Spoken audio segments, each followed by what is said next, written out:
当你出现酷酷嗽，到底是感冒还是确诊了呢？专家说，其实咳法能瞬间分辨出差异。确诊欧盟狂大多会干咳，但感冒通常是喉咙发痒、咳嗽含有痰。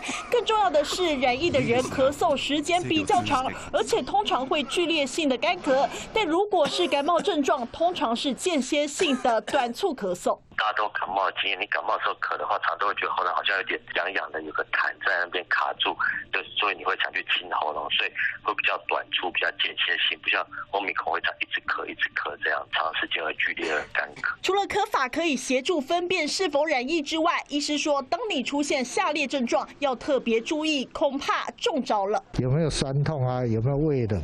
这个我们特别注意。